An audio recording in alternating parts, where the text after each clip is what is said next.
Hello! இந்த கதைய கேளுங்களேன். உண்மையிலேயே நல்லாயிருக்கு. ஒரு கடைசியில பாருங்க ஒரு டச் இருக்கு இதுல. ஒரு பணக்கார இளைஞன் விலை உயர்ந்த கார்ல நின்னுகிட்டு இருந்திருக்கான்.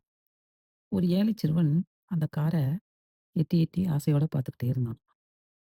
சிரிச்சுக்கிட்டே அந்த இளைஞன் சொல்லியிருக்கான், "இது என் அண்ணன் எனக்கு பரிசளித்தது" அப்படின்னு அந்த இளைஞன் பணக்கார இளைஞன் அந்த ஏழை பையன்ட்ட சொல்லியிருக்கான். சிறுவன் முகத்துல ஒரே வியப்பு. "உனக்கு அப்படி ஒரு அண்ணன் இருந்திருக்கலாம் என்று ஆசைப்படுறியா?" அப்படின்னு அந்த இளைஞர் கேட்டார். அதுக்கு சிறுவன் சொல்லியிருக்கான், "இல்ல. அப்படி ஒரு அண்ணனாக வளர வேண்டுமென்று விரும்புகிறேன் நான்." இது எப்படி பாருங்க, நம்மள எப்படி சிந்திக்க வைக்குதுன்ட்டு. என்னைக்குமே நம்பிக்கை உணர்வு தான் நல்ல எண்ணங்களையே வளர்க்கும். இத நம்ம பிள்ளைங்களுக்கு சொல்லிக் குடுத்து வளர்க்கணுங்க. அல்லது நமக்கு தெரிஞ்சவங்கள்ட்ட யார்ட்டயோ சொல்லலாம் அத. யாரோ ஒருத்தவங்களாவது இதுல இது மாரி இதுல மாறுவாங்க.